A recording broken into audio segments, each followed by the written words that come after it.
This is TWiT. The Apple event is we've got the I didn't get an invitation. The invitations went out. Are you going to go, Becky? Do you get to go to? I'm not sure. I got the invitation to stream, but but that doesn't count. May Everybody or may can do not. that. But see, I think we get one invitation for ABC, so they're That's talking my about story. sending me. I'm not sure. Everybody in Northern California gets one invitation, and I'm not on that list. No. No, well, you and I were both banned. I'm just Were happy you banned? to be. Yes, because of TWiT.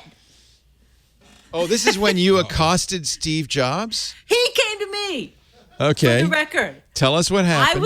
I was live streaming to you from the event, from the magic room where you get to touch all the goodies. The demo room, yes. Yeah. And I was just showing everything that was there, and I was live streaming. And then I had one of those headsets on. Let's run the tape. Here we go. Turn up my sound. Do you have my sound? All right. I don't know why I'm plugging into the phone. I guess that's the only way I could. Where's? This is from my phone, and I'm just looking at everything. And then Steve walked over, and he walked up to me and said, "What are you doing?"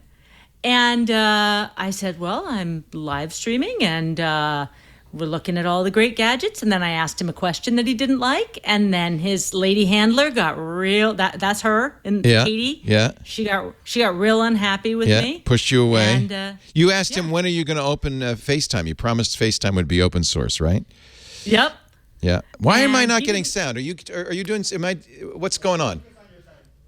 It's on my end, he says. I don't think it's on my end. Would you please check? So he didn't like that question very much, and Katie. Look at his face. Oh, yeah, he's grumpy. Video conferencing? Oh, wait a minute. Let me go back. Let me go back. Okay, just I magically fixed the sound. fits in the bag and you take it with you everywhere. Okay, here's Becky accosting the greatest man who ever lived. You like it a lot? Fits in the bag and you take it with you everywhere? You don't even need a bag. 2.3, 2.9 pounds. Can I ask you one other question? Does the fact that we now have FaceTime just on the Mac mean we won't see APIs for other video conferencing?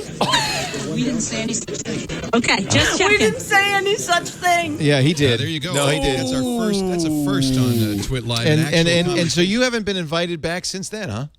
A couple years. Once they kind of. Yeah. Once Katie left. Katie left. Did Katie Cotton ever at any point say, "Do you know Leo Laporte"? No. Okay. No. Okay. Just check. I didn't rat you out, dude. I'm just saying. I love just the mild casual sexism of like, can you put this in a bag? And it's like, no, you don't even need a bag. You can put it in your pocket. It's like, how many dresses have pockets? Come on, man. This is the major complaint of all the women in my life. None of my dresses have pockets. What are you doing? In a purse, of course. I think in hindsight, I like the fact that we were talking about like, oh, it's so light and casual. Can you put it in the pocket? Hey, were those APIs coming out? Yeah, we're about FaceTime, open source. You're a sandbagger. You are so good. You are so good. Thank you for doing that. I have such respect for you, Becky. That was God. That was awesome. a debacle. It was. Do you know what's amazing about that clip is, man, that is an old ass iPhone. Yeah.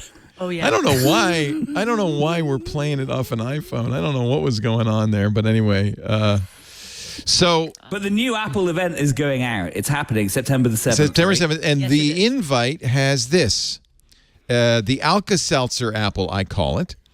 Plop plop fizz fizz. Oh, what an iPhone it is!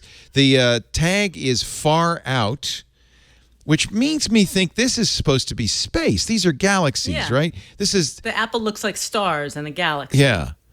So that makes me think about the rumors from a couple of years ago that the iPhone would have satellite connectivity, which then leads me to the story you were referring to, because weirdly, just this week, T-Mobile and SpaceX announced there would be satellite connectivity for T-Mobile subscribers coming next year. Through what? What system? Well, that's an interesting question. Does Starlink what they're Starlink. suggesting? Now, I don't understand. They say you don't need anything special in your phone. They said a piece of T-Mobile's mid-band 2.5 gigahertz spectrum and a clear view of the sky is all you need. and that it will use the existing hardware that's already in your phone. Well, Iridium. Because sure that didn't 2.5 look like gigahertz that. spectrum has been like just That's kicking what they around right, said. for ages. That was the slightly lame spectrum that people had to give up for 5G. I'm confused. They said you'll be able to text, send images, and if there aren't that many people in your area, you'll possibly be able to do video, and specifically said works with existing cell phones. Yeah. I'm gathering, and certainly the Apple solution is intended for areas where there's no coverage, but you need it's an emergency. It's like a spot phone, right? Mm-hmm. But that didn't sound like what T-Mobile. No, the Apple one was exclusively an SOS communication. Right. Was the rumor. But the T-Mobile one is, they said it'll be free for premium or mid-range accounts. Low-cost accounts probably won't have it. And Musk said it's meant to provide basic coverage to areas that are completely dead. Hawaii, Alaska, This is one of the- ocean parts. Ocean Yeah, Park? this is one of those Ocean things parks. where it's like, it feels like, I don't want to say like it's almost too localized to be an Apple event, but it's like, Europe doesn't have that problem. Right, there aren't places in Europe really where you can go where you can't get good cell Come phone on. coverage. There are places in It's like a- Transylvania where you cannot get cell coverage. It feels like a very American thing. I have an alternative theory. This is I'm gonna news bring- to I'm- me. I did not realize that only in America you lose cell phone coverage. Yeah, anywhere in England you're going to get decent 4G. Interesting. Okay. That's what happens when you get Brexit. Brexit happens and you get the amazing coverage. All right. Okay. What about if it's a camera that has like a space mode? Because everyone wants to take proper photos of space. You're talking about the You Apple can thing. never get good ones. Yeah, that was the other speculation, is that these are astrophotography. That was stars. my first hit on That'd it. be because it cool, looked right? Like something you might get off the web, and that you could then make the allusion to. And they're selling all these great. If you look at Celestron now, they're really this amping is my on the Pixel iPhone. 6, which has excellent astrophotography. Yeah, but there's a lot. Came more out a iPhones year out ago. there. They've sold 7 of those since it came out. Yeah, but I'm one of them. So Well, there you go. So you're important. No, but they're really. that's very pushing the Apple, though, iPhone isn't it? for And now, for the astrophotography. first time, astrophotography on a phone. Well, yeah, because those 7 people that bought that phone don't count. You're going to bring space photography to the mainstream. Okay. We're going to make space photography accessible to people for the first time. You can come up with all sorts of Apple blurb. It'll be called, Face Space. Face Space. Snapple app. And there'll be an open API for it for everyone else. Thank God. So is that the panel's, or it just consensus looked cool? that this is, or just look? Because it's often the web decade now. On MacBreak Weekly, we often say the designers at Apple are just laughing their ass off when they see all the speculation from media. Yeah. Oh, this must mean satellite phones. No, it's just a good picture. Yeah. Maybe it's just a tie into Artemis. Maybe the timing's close to the launch. Who knows? Yeah, or JWST. Yeah, that just looks like moon dust. That's kind of weird looking, isn't it? Looks scruffy if it's supposed to be Artemis, but I do buy the web thing maybe. I'm looking at it, and it does look a little bit like James Webb Galaxy. See, Yeah. There's some on the side there that are diamond, cat eye. But then what's inside? Nothing. That's gravitational lensing, and that's the power. of Oh, Yeah. Are they going to use gravitational lensing for the web? They did for that first picture. So they use it for the web. I know, but I mean can on you the do iPhone. that with your, Can you do that on with the your iPhone? crummy little home telescope? That I doubt. But Okay, so you don't of think this is the accessible. Alka-Seltzer Apple? Because it could look like that. I mean, I could be that too. well, after paying $800 for a new lid for this computer a month after it went out of warranty, Alka-Seltzer Apple would have been appropriate. When you were up in the Arctic Circle, Yes, sir. you had no phone service. You had to use satellite.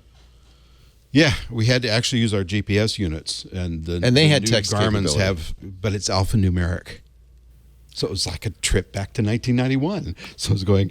You mean it's tap, tap, T9? tap, tap. You have to. Yes. Oh my tap, God. Tap tap tap tap tap tap. Oh, I did it backwards. So Where's the delete if you key? want No, the it letter doesn't have C, one. you have to tap AAA. It wasn't quite that bad, but they basically had a display on mine anyway. Now, supposedly, get this, you can hook it up to your phone, right? Yeah. You can Iridium? Bluetooth it to your phone. Yeah. No, the GPS, the Garmin.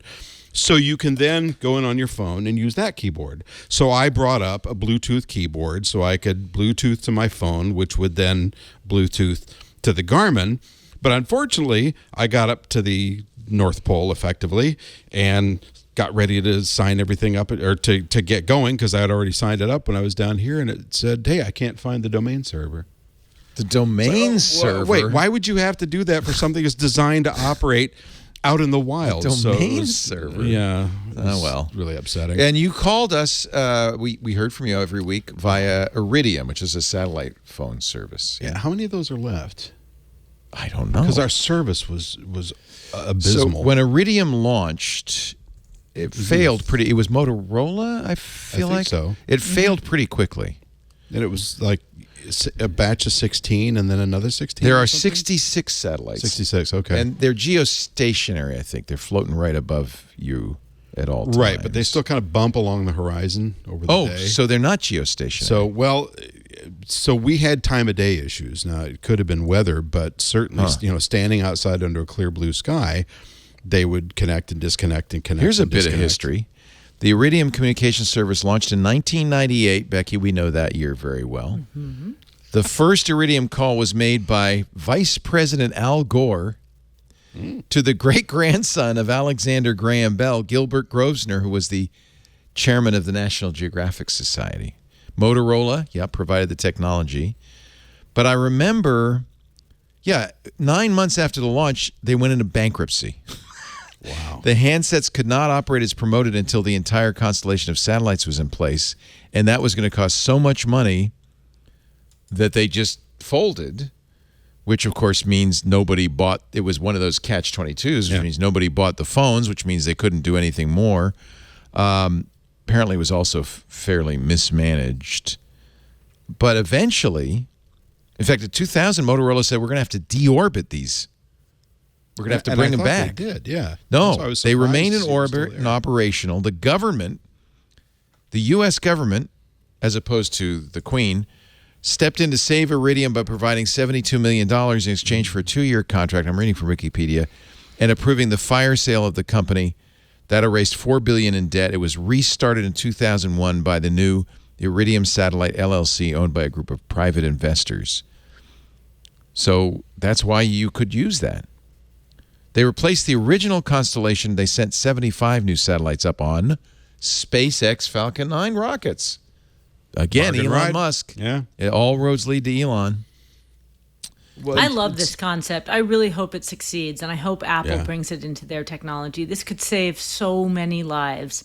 I think about all the people who are James Kim, our dear James Kim. First thought was James Kim, who got lost in the Oregon mountains, trapped in the snow. Nobody could find him for 10 days, and he died. And I just think about all the backcountry skiers, anybody who's in nature. There's so many times where you're off the grid and off that coverage, and it's a little nerve-wracking. I'll say, as a mom, I would want my kids to have that on their phones. You spend a lot of time. You're from Hawaii. You spend a lot of time, I think, stand-up paddleboarding. I don't know, doing stuff.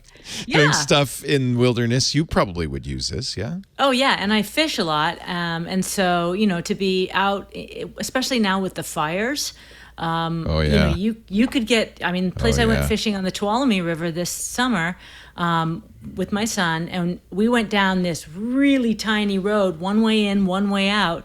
A week later, the fire started in Yosemite, and we could have been trapped in there like that. Easy. Yeah. And so having that kind of access, it's funny because you think about it when before cell phones, you used to never think about this stuff. But now you just, that access to help and first responders is a nice thing to have. You really get used to it. And you bring up the point of two-way communication, because you could get the warning that the fire's closing in on you, whereas I was just thinking about it with the Garmin. Well, I got an SOS button. That's all I need to do. And somebody mentioned on the chat, by the way, Inmarsat. We had an Inmarsat box as well, and it worked for about an hour a day. Oh, wow. And it was because the geosync satellites were down close or to the south horizon. of you. Yeah, because they're used more for marine communications. I guess, but Yeah. we walked up to the mountain, so we'd have a signal. But what's weird is it would be fine for like an hour, and then it would kind of vanish for the rest of the day when the sun didn't go down. The sad thing on the James Kim story was he was an early user of GPS, and his GPS map led him to a place that he shouldn't have led him to. It showed a logging road as a true through pass from the Highway 5 to cut over to the coastal route. A shortcut. But it was just a logging road that wasn't open in the winter.